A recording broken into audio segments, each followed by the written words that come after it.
Pensamiento Acción. Entrevistas realizadas en el marco del 19º Congreso Internacional de la Asociación Filosófica de México en la Universidad Autónoma de Aguascalientes. En esta ocasión, el doctor Andoni Ibarra, investigador y profesor de la Universidad del País Vasco, es entrevistado por la doctora Gabriela Ortiz del Departamento de Filosofía de la UAA. Gracias por acompañarnos. Hola a todos, estamos en el 19º Congreso Internacional de Filosofía, Mundo, Pensamiento, Acción.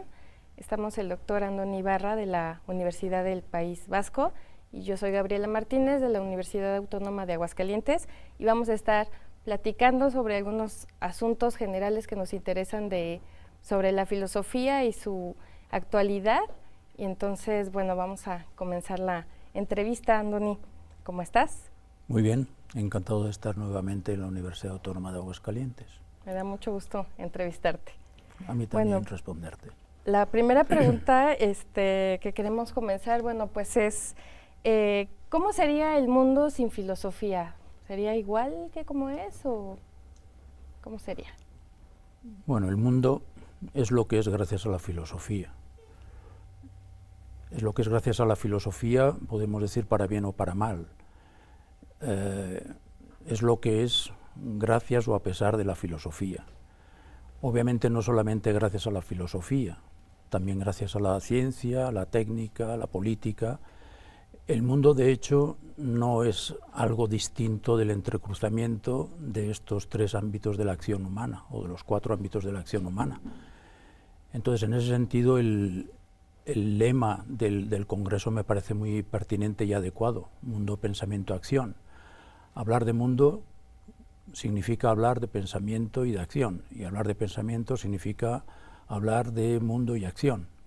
Las tres, digamos, expresiones llevan a lo mismo, llevan al pensamiento, llevan al mundo y llevan a la acción.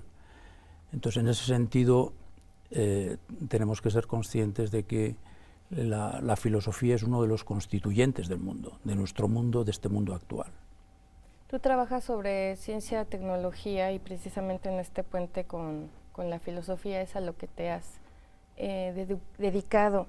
Precisamente, ¿cómo transforma la ciencia, la tecnología y la filosofía el mundo? ¿Cómo, sobre todo, bueno, que es nuestra preocupación la filosofía, cómo lo transforman en este marco de acción que estamos señalando en el Congreso? Bueno, como decía antes, la filosofía constituye el mundo, en el sentido de que sin filosofía no hay mundo, es una partícula constituyente del mundo.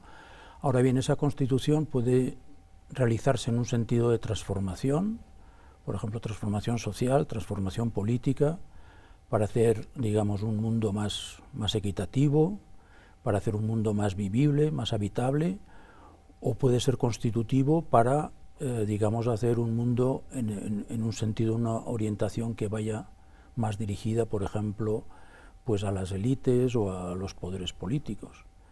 Entonces, en ese sentido, la responsabilidad de la filosofía es de primer orden, porque tenemos que preguntarnos, la pregunta fundamental de la filosofía sería, digamos, como punto de partida, ¿para qué hacemos filosofía y qué tipo de filosofía queremos hacer?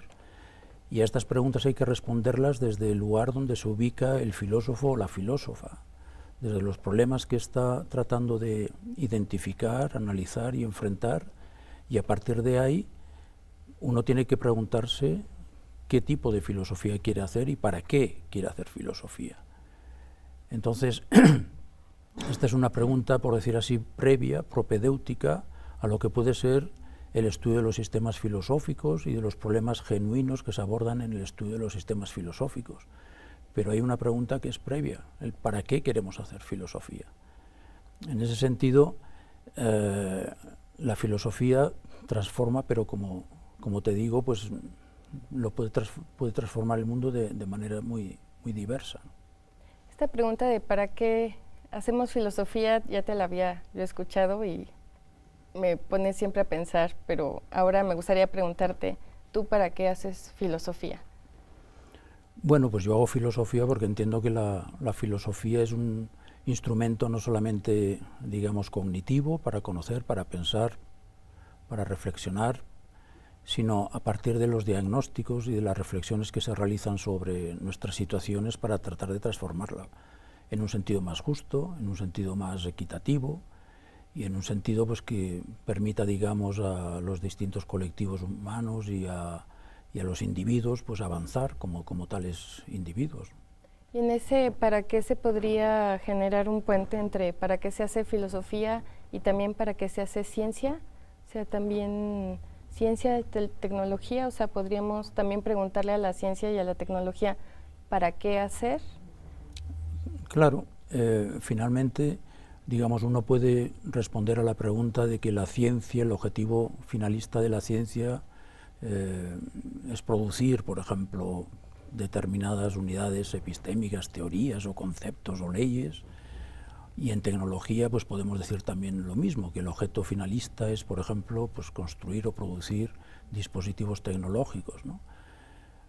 Pero justamente ahí caeríamos en una instrumentalización de la racionalidad científica y tecnológica, porque siempre quedaría la pregunta de ¿y todo eso para qué?, ¿no?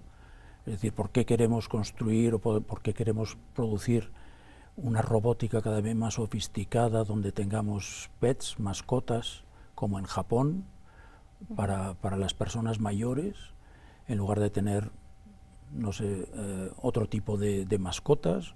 O, en definitiva, tenemos que preguntarnos cuál es el objetivo finalista de ese desarrollo tecnológico, ¿no? Queremos tener mascotas cuyo uso determine que esas personas van a vivir una vida completamente aislada, con esos dispositivos tecnológicos que van a prescindir completamente de otro tipo de relaciones humanas. Por supuesto, el avance y el desarrollo tecnológico en la robótica nos inducirían a pensar en una determinada dirección, pero esa dirección requiere también de esa pregunta, ¿no? ¿Para qué ese desarrollo, para qué ese avance, ¿no? La filosofía le logra dar este enfoque a la ciencia y la tecnología, es decir, como un enfoque más ético en la actualidad, pues necesitan ser la ciencia y la tecnología éticas, o qué enfoque le da precisamente la perspectiva filosófica a estas prácticas, a la ciencia y la tecnología. Bueno, cuando hablamos de la perspectiva filosófica o de la filosofía como si fuera una unidad monolítica, digamos que estamos confundiendo los términos del debate y la discusión. O sea, lo primero que tenemos que ver es que el ámbito de la filosofía es un ámbito polémico, es un ámbito agónico. No hay una filosofía, sino que hay muchas filosofías. Hay una filosofía que busca, digamos, como te decía antes, que busca realizar preguntas para poder realizar diagnósticos adecuados y para poder, digamos, buscar alternativas para un mundo mejor. Y esa es una línea en filosofía que se desarrolla pues, en algunas direcciones concretas. Pero hay otra línea que es la dominante, por ejemplo, en el mundo de la academia, que no sigue esta dirección. Es una filosofía, digamos, más acotada a lo que puede ser el discurso de lo reiterativo, de las preguntas que no responden a las situaciones actuales. Bueno, este tipo de filosofía, que es la dominante, podríamos decir el mainstream, es la que tiene, digamos, más futuro, por decir así, en el mundo de la academia, ¿no? Inclusive, pues, universidades como la UNAM, pues, otorgan doctores o títulos doctor honoris causa para este tipo de filósofos, incluso tiene el reconocimiento por su producción filosófica en forma de bestsellers. O sea, este tipo de filosofía no está en peligro, no está en peligro. Eso es la filosofía, digamos, que se adecua al poder social, al discurso dominante y que se ve reconocido desde el poder social y el discurso dominante. El problema es que esta filosofía, en el análisis de la ciencia y la técnica, pues tiene también una vertiente que está claramente direccionada en este sentido. Es decir, no es una filosofía, por ejemplo, crítica de la ciencia y la tecnología, sino es una filosofía que construye su discurso alrededor de la idea de que la ciencia es, por decir así, el ámbito cognoscitivo que tiene la autoridad epistémica en relación a otros saberes, a otros conocimientos, ¿no? Y por tanto lo que se trata es de articular todo un discurso para justificar esa posición de la ciencia, ¿no? En cambio se puede optar por la otra dirección en la ciencia, que es, o en la filosofía, que es más, digamos, precario en el mundo de la academia, y también en la filosofía en general, que es, bueno, pues tratar de criticar los discursos dominantes en política, pero también en ciencia, en tecnología. Ya nos has dado pie a la siguiente pregunta, que está, entonces, ¿qué filosofía está en riesgo? ¿Qué filosofía está en peligro y por qué sería así o no? Cuando se habla de que la filosofía está en riesgo, en peligro, ya sé que esta es una pregunta recurrente, hay que distinguir qué tipo de filosofía es la que está en peligro y en riesgo. Sí. No creo que la filosofía en general esté en peligro, en riesgo, en general, no.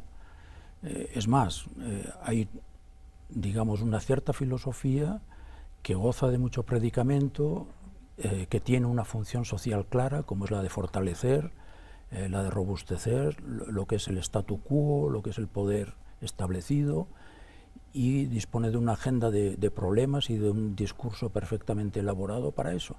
Esa filosofía es la filosofía académica, tú conoces bien, la que se articula, por ejemplo, en filosofía de la ciencia, pues en torno a ítems y a tópicos que son exactamente los mismos que hace 40, 50 años, y que no responde a la realidad de los problemas del desarrollo científico actual, por ejemplo. Sí. Entonces, esa filosofía no está en peligro. La que está en peligro es la otra filosofía, la filosofía más precaria, la filosofía, y sobre todo en determinadas regiones geográficas, como pueden ser los países europeos y Estados Unidos, donde a la filosofía, digamos, se le ubica en otro tipo de discurso más acomodaticio y menos crítico, ¿no? Pero sí que creo que es interesante realizar este diagnóstico, preguntarse cuál es el tipo de filosofía que se encuentra en peligro y no la filosofía como tal. Sí, okay. Pienso precisamente en los estudios ahora que se hacen sobre Latinoamérica, que se hacen sobre cultura, que se piensan precisamente geográficamente y que hablan desde su perspectiva y que tratan de reivindicar otro tipo de conocimientos. Entonces, ¿cómo influye el sistema neoliberal, el sistema capitalista? O sea, ¿tiene alguna relación para que un tipo de filosofía no se encuentre en peligro y otro tipo de filosofía sí? ¿Hay alguna relación? Muy directa. En el caso, por ejemplo, de la epistemología o la filosofía de la ciencia que se trabaja y que se estudia en la región latinoamericana, en gran parte la agenda de los problemas es la misma agenda de problemas que, digamos, en Estados Unidos o que en general en los países anglosajones o que en los países europeos. En ningún momento, por ejemplo, en esa agenda de problemas se consideran dignos de estudio en epistemología, en teoría del conocimiento, en filosofía de la ciencia, problemas, por ejemplo, vinculados a la injusticia epistémica, o vinculados, por ejemplo, a la descolonialidad, o vinculados, por ejemplo, a la geopolítica del conocimiento. Esos son temas que están vedados, y están vedados, digamos, no por razones meramente académicas. Hay una colusión de intereses entre los poderes, digamos, efectivos de la sociedad y la filosofía, para desarrollar la filosofía conforme al desarrollo de una serie de preguntas y no de otras preguntas. En ningún momento, esto por ejemplo es, tampoco estoy diciendo que haya que recuperar la vieja discusión de si existe una filosofía latinoamericana, etc. Pero en todo caso lo que sí debería realizarse en América Latina es una adecuación muy profunda y radical de los problemas actuales en relación a la ciencia, la tecnología, y tratar de entenderlos en el contexto, ¿no? Y a partir de la concreción de esos problemas situados en el contexto, tratar de realizar diagnósticos adecuados para poder enfrentar los problemas y buscar soluciones y alternativas más acordes con esas realidades, ¿no? Sin tratar de replicar problemas que se producen en otras partes del mundo de manera distinta, ¿no? Aunque tengan una raíz semejante, por ejemplo, vinculada al desarrollo científico-técnico, pero obviamente tienen consecuencias distintas en un ámbito geográfico, en otro ámbito geográfico. No tanto por lo geográfico, sino por lo que esto conlleva de contextos y situaciones sociopolítico-culturales muy diversas, ¿no? Por ejemplo, en tu país, en el País Vasco, este problema, ¿cómo se aborda de pensar desde lo geopolítico? ¿Qué ha pasado con estas preguntas? Bueno, el País Vasco está en Europa y entonces en Europa, digamos, tenemos una visión eurocéntrica del desarrollo político, bueno, del desarrollo científico-tecnológico, ¿no? En ese sentido, la visión que podemos tener nosotros de la ciencia y la tecnología es más semejante a la de otros países europeos que a la de los países, por ejemplo, de la región latinoamericana. Obviamente puede haber diferencias de matiz, pero básicamente, digamos, pertenecemos a ese mundo que tiene un discurso determinado sobre la ciencia y la técnica, y lo que sería interesante sería tratar de elaborar a partir de, digamos, experiencias que pueden ser interesantes en Europa, en términos, por ejemplo, de políticas públicas, en materia de ciencia, tecnología e innovación, en materias de acciones, de programas, en materia de discursos que tienen que ver con la contestación creciente de los públicos europeos, o al menos de ciertos actores societales europeos del norte de Europa, en relación a desarrollos, por ejemplo, tecnológicos vinculados a determinadas agrobiotecnologías, etcétera. Bueno, ahí hay aspectos interesantes que pueden ser también recogidos en un pensamiento que esté más fuertemente situado en la realidad latinoamericana, ¿no? Para ir cerrando nuestra entrevista, ¿cómo puede ayudar actualmente la filosofía con los problemas que enfrentamos? Por ejemplo, desde tu campo de estudio, ¿cómo podemos responder? Bueno, quizá tendríamos que mirar a la historia y aprender de ella, ¿no? De la historia del pensamiento y de la historia de la filosofía, ¿no? Entonces, históricamente la filosofía se ha orientado en una doble dirección, ¿no? Una filosofía ha orientado, digamos, su reflexión en torno a los objetos. Por ejemplo, Aristóteles pues, desarrolla toda una teoría, una metodología de la lógica, del órgano, como instrumento para hacer una mejor ciencia, ¿no? Es decir, analiza la ciencia como objeto de la filosofía. Lo mismo podríamos decir de Platón, que toma a la sociedad como objeto de estudio de la filosofía y elabora toda una ontología para justificar un determinado proyecto político y social. O lo mismo podríamos decir, no sé, la disputa entre Leibniz y Spinoza, ¿no? sobre el papel de Dios, que también es un objeto, en el mundo moderno emergente en aquel tiempo, en el siglo XVII, para saber cómo actuar en un mundo sin Dios, ¿no? Entonces, el objeto Dios es el objeto de pensamiento. Esa es una línea muy fructífera de pensamiento, orientando la filosofía hacia objetos. Pueden ser la ciencia, la tecnología, el mundo, Dios. Y hay una segunda orientación de la filosofía que no es tanto hacia los objetos, sino hacia los propios sujetos, ¿no? En el sentido de cómo podemos despertar a los sujetos, cómo podemos hacer sujetos más críticos, cómo podemos hacer sujetos más humanos, ¿no? Y en esa línea tendríamos, por ejemplo, pues, filósofos como Nietzsche o Schopenhauer, etcétera, etcétera, ¿no? Bien, la realidad con la que nos enfrentamos actualmente en la filosofía es que el mainstream de la filosofía, lo que antes decía que es la filosofía dominante, es que la filosofía dominante ni se dirige a objetos, ni se dirige a sujetos individuos para despertarlos, sino más bien para adormilarlos, ¿no?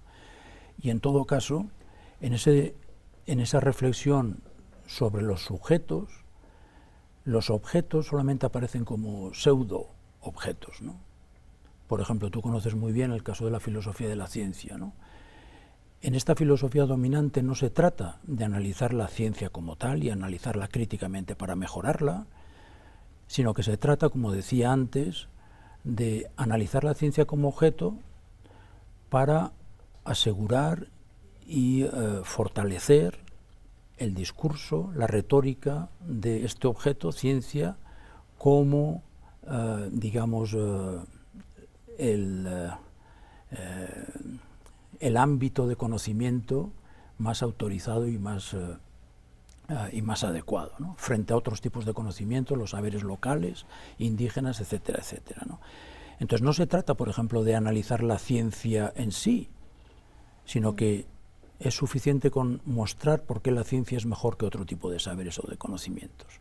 En ese sentido decía que no aborda el estudio de los objetos en tanto que objetos, sino como pseudo-objetos, ¿no? Entonces, respondiendo a tu pregunta, y después de este preámbulo, de que yo soy muy escéptico sobre cómo puede responder la filosofía en su conjunto, teniendo en cuenta cuál es el mainstream de la filosofía, aún así sí que cabe la posibilidad de impulsar miradas más críticas y más, digamos, rompedoras con el planteamiento tradicional filosófico dominante, ¿no?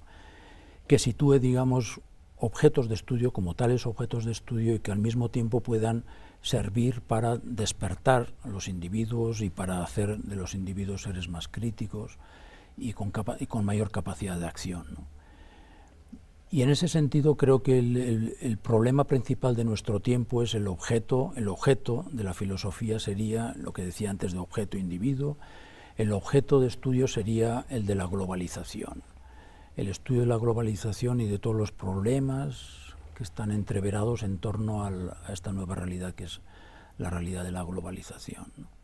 Ahí creo que la filosofía, una filosofía crítica, debería aportar elementos de reflexión, de conocimiento, para poder realizar análisis y diagnósticos certeros de la situación, más allá de las retóricas dominantes, digamos, de los poderes políticos o de la gran potencia que pretende dirigir esa globalización, y ofrecer posibilidades de incorporarse a esa discusión y a ese proceso de globalización conforme a otro tipo de intereses que no sean los intereses, digamos, de las élites y de los grupos dominantes. ¿Lo hacemos? O sea, ¿sí lo hacemos los que nos dedicamos a filosofía? ¿Sí lo hacemos o si no lo hacemos, por qué a veces no se hace? No se hace porque, bueno, yo podría hablar desde mi experiencia europea, que no es la latinoamericana, seguramente ustedes tendrían otro tipo de respuestas, pero no se hace porque si hay, digamos, un perfil psicológico profundamente conservador, es el del filósofo. Y entonces un filósofo es una persona que psicológicamente se arriesga poco. Entonces, si uno quiere, por ejemplo, hacer carrera académica y ser pues un filósofo reputado en la academia, etcétera, tiene unos lineamientos que no puede traspasar, porque si los traspasa, pues va a haber, digamos, perjudicada su reputación o va a ver perjudicado su desarrollo como académico. Entonces, finalmente, muchas veces las respuestas son bastante prosaicas. ¿Por qué no hacemos este tipo de filosofía? Una filosofía más crítica, más comprometida, más transformadora, siendo conscientes de que la filosofía no es un discurso banal, que las ideas son performativas, son constitutivas del mundo, y no lo hacemos pues en gran medida por lo que decía, por espíritu acomodaticio, por comodidad. Ahora, en otras situaciones, por ejemplo, en las realidades latinoamericanas, que enfrentan situaciones más radicales y más potencialmente, digamos, disruptivas, posiblemente es más fácil dar este paso y acercarse más a considerar problemas que son problemas reales y que requieren ser pensados y estudiados, ¿no? No es fácil frente a las realidades problemáticas de Latinoamérica no pensar o no poner en la agenda de los problemas determinadas cuestiones que están aquí presentes, ¿no? Bueno, pues nos llevamos la reflexión. Te agradezco mucho el tiempo de la entrevista, volver a platicar contigo y bueno, agradecemos a todos su acompañamiento. Muy bien, muchas gracias. Hasta luego, Andoni. Gracias.